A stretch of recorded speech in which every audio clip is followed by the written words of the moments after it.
They say you are what you eat, so I don't eat chicken feet. But I love me some of Grandma's pickled beets. Well, cut it up, put it in the pan, throw it over your shoulder and see where it lands right here in Farmer's Kitchen. Maters, taters, beans and corn, the cows in the barn and the sheep's been shorn, kids in the barnyard chasing Grandpa's chicken. Spices, slices, cuts and dices, gonna slash your grocery prices right here in Farmer's Kitchen. Help you grow your garden good with recipes to suit your mood. Try some grub you've never tried before. Smash it with a wooden mallet, gonna educate your palate. Right here in Farmer's Kitchen, in Tim Farmer's Country Kitchen. We're gonna cook something good now.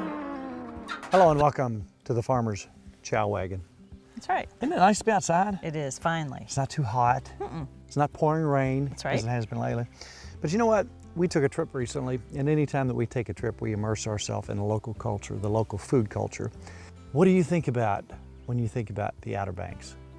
Nag's Head, the Wright brothers. You know what I think about? What? Fishing. Redfish, red drum. I think about bluefish. I think about Spanish mackerel. I think about all the wonderful opportunities, speckled trout. How about the good food there too, though? Oh, the oysters, seafood. the clams. Right off the boat. Yes. And I think about history, like you talked about. One of the most beautiful places, I think, in the United States on the East Coast, other than Kentucky, you can't beat Kentucky. That's right. We went to Ocracoke Island. I like that place. And we started talking to folks about what foods are from that area. Some of them old, ancient, some of them, obviously the seafood things, the clams and everything that's around that area and redfish. But we talked to someone named Chester Lynn. He's 10 generations on that island, and his family has been there since the 1600s. Tell him how we found him, though. Well, he had an antique store, so His house was an antique store. his house was an antique store. So we stopped by to talk to him, and immediately I knew I had found somebody with a brogue accent. Yes. He said, "Now, if you go in that room right there on the bed, you'll find something." But then he was talking about a doll or a statue, and he said, "Now that's on her head," and I'm like, It almost sounds like an Australian, some of it sounds Irish. So these people lived on this island and were rather isolated for hundreds of years. So let's talk to Chester Lynn just for a minute, let you hear a little bit of his brogue accent, and then let him tell us about the fig preserves. They grow out figs on the island, and let's talk about making that cake. Here's Chester Lynn. So your family's been here since when? Since the 1600s. You know, Ocracoke in the early 1900s had 2 millionaires. They hated each other. But in the process of them hating each other, they done, things to the community. You know, one of them hired the local people to build his big mansions on the island. And then the other was from here, and he made life more convenient for people living here. Ice plant, power plant. There was a movie theater in Blackbird's Lodge at one time. You know, think about that. And they have a movie theater here, but there was a movie theater in Blackbird's Lodge. Wow. You know. The fig cake, how did that start? Fig cake is a traditional on the island now. Margaret Garish, one of the island ladies, she took a recipe. I think it was a date cake recipe, and she didn't have the ingredients, so she put preserved figs in it and changed the recipe and put other ingredients in it, and now it's famous. And we have a fig cake cooking contest. Fig cake is a heavy cake. It's not a light and airy cake. Yes. It's supposed to be heavy and moist, and if it ain't, we say if it ain't moist, it ain't, throw it away, you know. After talking with Chester for a while, we found out that Margaret Garish was making a date cake one time, and she didn't have any dates. So she took some of the local fig preserves and she made this cake. Next thing you know, everybody's making it. It becomes an Ocracoke special. Yes. And it's got to be moist. I mean, they have very specific things they're going to do. So we tried it, of course, while we were there. I found a book in there. I found a cookbook that had all kinds of different ways to make it. It was fun. I had a good time. So this is in the family of jam cakes, maybe. Yeah. You should say something like that. And you put some cream cheese frosting on it, which is optional. Yeah, not everybody does that. Oh my! And we added whiskey. So let's get this thing going. And here's what we're going to do. because food, when you're making a dinner, you got to time things out. Right. We're going to get this going first because it takes about 50 minutes. So I'm going to shut my mouth and you tell me what we got to do here. All right, and we're doing it outside, so I didn't bring a mixer. When we were down there, they didn't have a mixer where we stayed, so I used a whisk, and I think it works just fine. So I have my recipe here, and this is a half recipe. A lot of the people down there double this, and they put it in like a 10-inch round. Like and a flip it out. bunch? Yeah, but for us, I remember I tried to make it smaller because I knew you'd eat the whole thing, and I was trying to help you with your weight while we were on vacation. Is that Oh, okay? that's nice. Okay. You should I'm I sorry. suck in? No, we like to eat while we're on vacation. All right. So All right, I thank didn't you mean very that. much. 3/4 cups of sugar. All right. So we're going to take that first with our 2 eggs. All right. So far I have 3/4 sugar, 2 eggs. This is a 1/2 cup of oil. All right. Of course, we use olive oil. That is our wet mixture. When it comes to oil, we've gotten rid of everything. We just use extra virgin olive oil. Yeah. All the time. So I wish you could smell these fig preserves. Figs have been grown on that island for hundreds of years. The sandy soil and the temperatures are just right for figs, and they've been grown there for a long time. If you want to give me that vanilla right Vanilla? there. Yeah. You need And a I measurer? need 1/2 teaspoon of vanilla I'm going to add in here now. This is an easy cake. I like it. I like when you just mix it all in one bowl, pour it in, and cake. It's got that, I don't know, that kind of old-fashioned flavor to it. I know you liked it. All right, now I have 1 cup of flour, What kind of flour? all-purpose. Gotcha. Just all-purpose flour. And then I have got 1/2 teaspoon of each of these. 1/2 teaspoon of salt, 1/2 teaspoon baking soda, 1/2 teaspoon of nutmeg, and 1/2 teaspoon of allspice. Gotcha. And now I also have buttermilk, and I have got 1/2 cup of that. Okay. So this is the part where everybody does it the same. Whoever makes it, they kind of like blend it slowly. So we'll just You take. need me to help you? Yeah, if you want to pour it, you be my pour. Just a little bit All of right. flour. I don't The want flour to be mixture. useless here. Are you good? Yeah, and now a little bit of our buttermilk. So a little bit of Just buttermilk? back and forth. Yeah, they say go back and forth as right. you're making it. This is what makes it so I'm good. telling you what now, I'm not kidding you. Go to the store, find you some fig preserves. If you can't find them in the store, get online, you can find them. They were everywhere down there. Everybody It's- made fig preserves down there. And you know, if you've ever made a date cake, it's very similar. And I think that's what Margaret was initially doing, but this thing took off. Look at my skills. You know, when I did this myself, it was harder. I had to stop. You were fishing, so I was cooking alone. I usually don't help with the baking. No. See, I was getting nice and thick like a cake. Yeah, And we haven't even put the good stuff in yet. I know.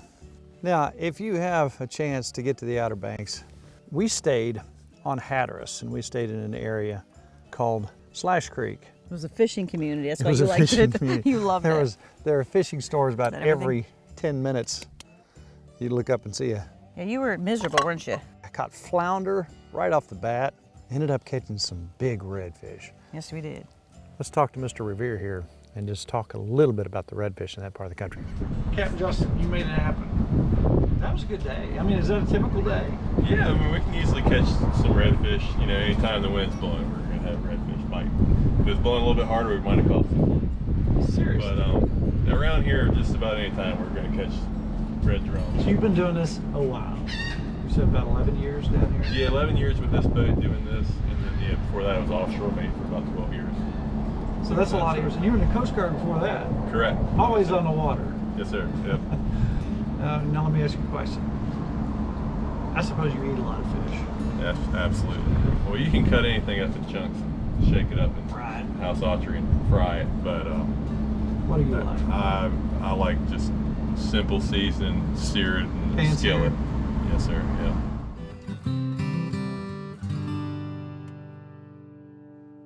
So what's next? Okay, so we got it all ready. So now, our fig preserves that we bought, that is 1/2 cup Half a cup? of the fig Just preserves. all of it? Put it all in there, yep. That's our good stuff. Oh, that's something. And now I also have 1/2 cup of pecans. You could use walnuts or whatever, but I think that's kind of our favorite. And I chopped those up with How my much? chopper. 1/2 That's a cup? 1/2 cup, yep. I'm telling you what, I'm not kidding you on this. You love this, don't you? And now that's your traditional, but I noticed, being we're from Kentucky, a few people put whiskey in theirs. So I noticed there was one with a 1/4 cup of whiskey, so I thought, well, let's give it a Kentucky flair. And that gives it a little wang. It gives it a little. It's not going to make you drunk, I promise. And you could use rum too, Yeah. being there on the on the pirate coast. Did you know that right where we were fishing on Ocracoke? Did you know just right south of that is where Blackbeard the pirate was killed? Really? Yes. Uh-oh. And so all his gabillions of dollars of. Do I pour this in? Yep, pour that in. This is All his gabillions of dollars worth of treasure. I should have taken my metal detector. I'm That's sure I could have true. found it. Could have found the magic treasure. Uh-huh. That's it? That's it. Now You we can need our put it in pan, here? and all I've done was oiled that. Put a little olive oil in that. And I got a spatula there. You might have to. We want to get it all in there. I'll help you dig it out. All right. Yeah, it's got a good smell. It's got a unique smell.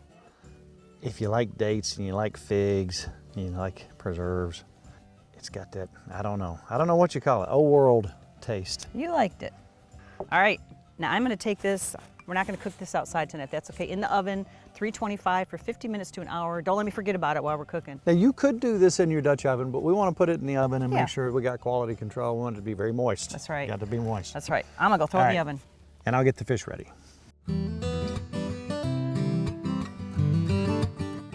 Now, if you know us, you know that hunting and fishing is a big part of our life, and not so much the trophy aspect of it, but when we go hunting or fishing, we want to bring food back to the table. When we go fishing, I typically fish for species that I can bring home and eat. Good idea. Exactly. You know, a lot of people fish for tarpon and bonefish and things like that. Right. I go for the species that you can eat. That's And why I wanna- love you. Exactly. That's right, Phoebe. See, I keep you well fed. That's right. So when we were down fishing for redfish, red drum technically, these fish right here got a bad rap for a lot of years. And I think it was because of that name, the drum. Yeah, they look beautiful. So what happened in the 80s? Paul Prudhomme, a chef down in Louisiana, said, hey, let's take these and I'm gonna make a blackened seasoning for these. And guess what happened to the population of drum? Disappeared. They had to change the regulations down there because people were depleting. Look at this fish. It's Yeah. firm fleshed. It is beautiful. It is not fishy. It has a sweet taste. It doesn't taste like, you know, a junk fish. They found out that it's a wonderful, beautiful fish. And next thing you know, people were trying to catch him and eat him just like us. The real problem here was not to catch a 27-inch fish, which is a keeper. The problem was we were catching them 32, 35 inches. You had to throw them back. Had to throw them That back. was sad. So here's a little bit of footage we had out on the boat, and it was just a wonderful day. I have melted some butter. So here is the simplicity. It's perfection. If you've never blackened fish, and this is the perfect fish, I think, to blacken. You can do this with striper, you can do this with any firm flesh fish, but I think this is probably the best species to use blackened seasoning. I'm gonna be very liberal with this. This is easy. No wonder they ate it all. Oh, but you know, and you want to char that a little bit. Now you notice I'm getting a hot pan over here. And look how much I'm putting on here, because some of this is going to come off in the skillet. I'm going to put a little bit more butter in there just in a minute. We don't want our butter to burn. And you don't have to do this terribly hot. And if you've noticed, I've got a little gas stove out here. A lot of folks said, well, what if I can't build a fire outside? I think this is an excellent, excellent way to cook outside where you don't have to. In almost any situation, you can use this. So the same here, lots of butter. That's a big piece of fish. That is a perfect sized piece of fish. And lots of blackened seasoning. Now that's about what you want it Ready? to look like. We're just gonna pop it in here. Ooh. Now you can tell that's not super hot, and I don't like to do anything super hot. That's just me, you know me. I don't see any sense in setting off bells and whistles. What we're ultimately going for is about 145 degrees here, which is our fish deal. There's one side, more butter. Oh man, my mouth is watering. You smell that? I do. Some technology that we don't have yet. I wish you could smell this. We're gonna make a crust on that other side. Typically, it's gonna be about 2 minutes per side. These aren't real thick pieces. These are trimmed up nicely. We've got all the red meat out there for the most part. So about 2 minutes per side. Cooking outside, there's nothing like it. And the one reason I really like this, oh look at that, that's just nice. look at that.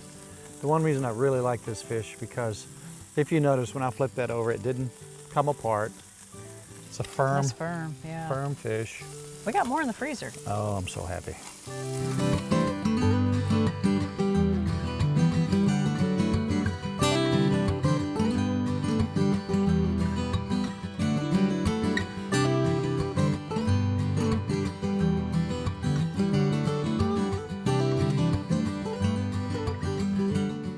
All right, this is blackened redfish Yummy. to die for. I can't wait. Now, something that I like along with a blackened seasoning fish is a corn relish. Now, along with this a little bit spicy dish, this brings in that vinegar and that Oh, sweet and yes. that red pepper. It just really accentuates that wonderfully. And wait a minute, before we taste it, I know what people are saying. How do you make? Corn relish. Let's show you real quick. What we're going to do now is take some of our corn that we've cut off and make this pickled corn, which is delicious. It is. Now, if you've never had pickled corn, think sweet pickles kind of solution with the turmeric and the celery seed and the vinegar and the red peppers. You get a wonderful taste. And sweet corn in it. And sweet corn, obviously. All right, so we'll do this together. I'll try 12 not years to of spill corn. it. Yeah.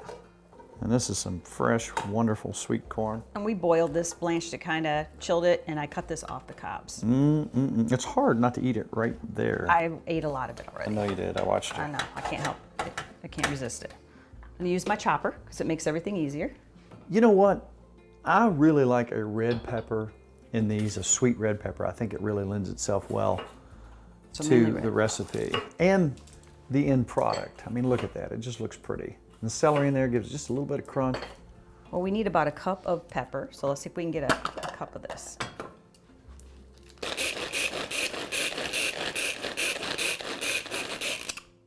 So we're almost to a cup, so we'll put a little bit of this yellow in there. Now, did you know that red, green, and yellow peppers are the same pepper at various stages of their life? So they all taste the same? When you pull them off the vine, They're just pretty. they're beautiful. And that is the beautiful bell pepper. All right, there's our pepper. Now, if you want to give me some onion, we want about a half a cup of this. Half a cup of onion. Celery. Some people put cabbage, but we Yeah. like celery. You know, I think about cabbage more as a green relish type thing.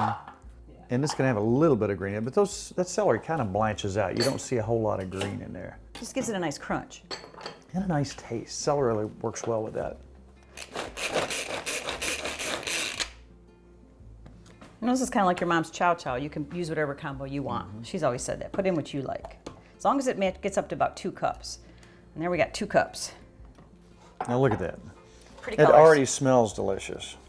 You ready for some Yes, so now you have your 2 cups of vinegar and half a cup of water in there. vinegar? Yeah. There's actually a cup of sugar right there for you too. Cup of sugar? 1 cup of sugar. That's a lot of sugar, but that makes it good. It's a preservative. That's right. So we need a half a tablespoon of salt. We're gonna go a half a tablespoon of turmeric. Heart healthy turmeric. Yeah.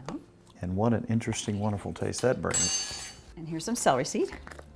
Half a tablespoon of celery seed. 1 tablespoon of dried mustard. Once we get this up to a little boil, we go Let's go 20 minutes. 20 minutes. Now that smell right there, that's what I remember It smells in good. Papa's kitchen, in Mom's kitchen, that pickled, wonderful relish smell. Oh yeah. So we have completed our boil. I'm gonna take a little funnel. We're gonna fill our jars up. Yummy. And you know, you're gonna leave a little headspace there, just a little bit. I wish you could smell this kitchen. I absolutely love pickled things. I love preserves. Now I'm gonna put the tops on these. We have cleaned the tops off to make sure that there's no blockage at all. All right, so we're gonna set these in here. Put the water over the top. That's gonna go for 15, 20 minutes. That's right. And we're gonna have some good stuff. Yum. Yummy. Look at that. Beautiful. Now here's a little secret. When you put your water in, put a couple tablespoons of vinegar in it. It'll help keep the tops clean. Sometimes I get a little white pasty stuff on the top. This will help with that. Make sure this is to your liking. Corn relish. Isn't that good? It just reminds me of Papa Harlan's table. He always had some sort of relish. My grandfather did too. Always had relish. That was the thing you did. I could just sit and eat that. Delicious.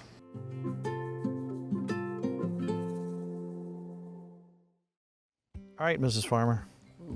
Dig That looks so in. good. Oh wow. That's nice and peppery.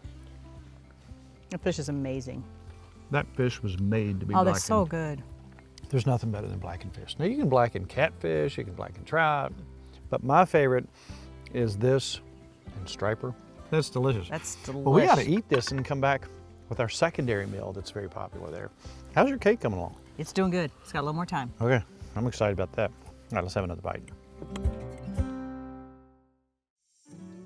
All right, we've cooked our clams. We got about 24 clams over there. We're letting those simmer. We turn those off. Those cooked in about a cup of water. So you don't need a whole lot of water. Then we kind of steam that. Yeah. All right, let's take the clams out. Okay. Over here, let's reserve about a cup and a half Okay. of our clam juice. So we're gonna take the clams out, put them on here, dig the little clams out, and we'll cut those up. We'll mince those up. Okay. This is Jane the Clam Lady's recipe for a clam linguini. So Yeah. easy, right here on your plate. It's easy to do. Buy you some clams at the store, and you can go to town on this. Take some of our butter. Go ahead and put in that pan. And we're not exactly level here, but it doesn't matter. We're outside. We're outside. Do you want some garlic? Yes, I do. I love a little garlic press because it's automatic. It's out there. It's already in small pieces.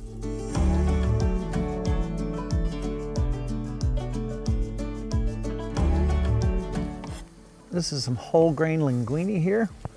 We're gonna put some salt, some pepper, and some flour. Thicken it up. We're gonna thicken that up. I'm gonna put a little more butter in there too. Good idea. Can't stop me, I'm out of control. Now I'm gonna mix this up.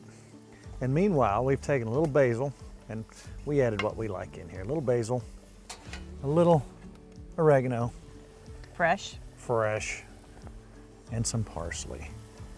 And just probably, if I had to guess, half a teaspoon of each. That's fresh. So we're just gonna get that going a little bit. So we're gonna take our cup and a half clam juice, some heavy cream, about half a cup of that. So we got 2 cups altogether.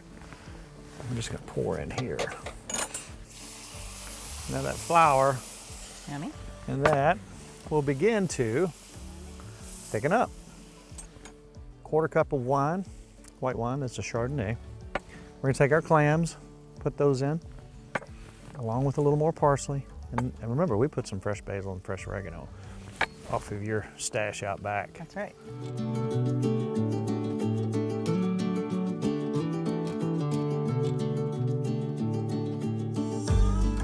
So look what we have here. Jane the Clam Lady's recipe from Ocracoke Island. This is right from the Outer Banks, the clams. Look at this, Yummy. a little Parmesan cheese. If you want to squeeze a little lemon on top of that, you could. Want me too? I'm trying not to look at that cake. Turned out perfect, didn't it? It's beautiful. But what do we have right in front of us, Mrs. Farmer? Can I go ahead and have a try? You can. I know how you Oh, love my your goodness, pasta, and I know how do. you love clams. This is like a 2-course meal here you gave me. This is pretty good. The fish was just a starter. That was my appetizer. Mm-hmm. Your sauce is amazing. Really good. Nice and thick. It's really delicious. Wow. The wine makes it taste really good too. It gives it that little bite. Anytime you're doing seafood and you have lemon, you have butter, and you have cream, Oh, wow. you're gonna have something special. I'll eat this while you eat the cake. That's That's a amazing. beautiful thing. We're gonna turn the camera off. We're gonna eat a lot of this. Our daylight's fleeting, so we have to put some icing on that cake. Yes, we do.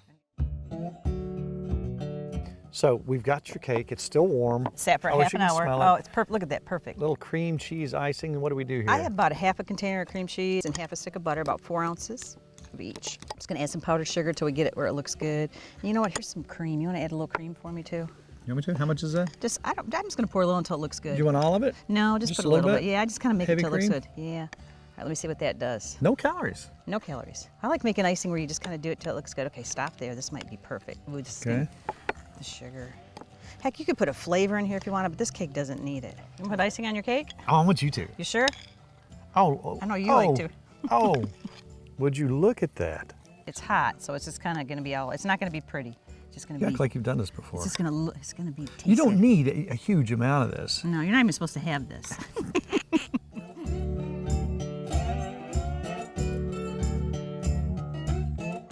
Can I have first You bite? can, because I know you're going to. I gave you the first bite of linguini. That's right. Because I know once this goes in the house, you're just going to get a spoon and eat right out of this, aren't you? Whoa. That's special. How do you describe that? That's like everything. That's special. That's everything. It's good. so Oh, moist. Some people might not like figs, but I bet they like this. Oh yeah. But first of all, what would happen if you're out and about and you were shopping to buy some fig preserves and somebody said, Mrs. Farmer, how do we find those recipes? What would you say? I would say timfarmerscountrykitchen.com. That's what I would say. Funny. And there's also this Facebook page that we have, but it's a very hard process to get on our page. How would you do that? You hit like. Oh my goodness, it's that's really not that hard. That's right. So I guess we're just gonna have to cut another piece of this cake because this one's been sitting out too long. Oh, yeah. I'll finish that up. Okay. And then cool another one out because it's all about Good times. good friends. And really good eats. We'll see you next week.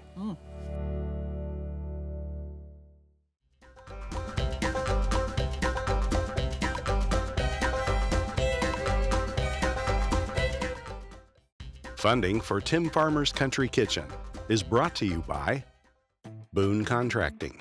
Dream, design, build. We build your dreams. Lexington.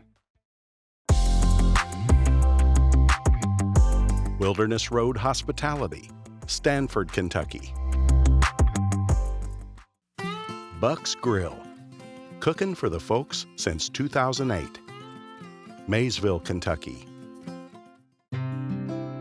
Ephraim McDowell Medical Center in Danville, Kentucky. Gulf Coast Connection, seafood straight from the Gulf to you.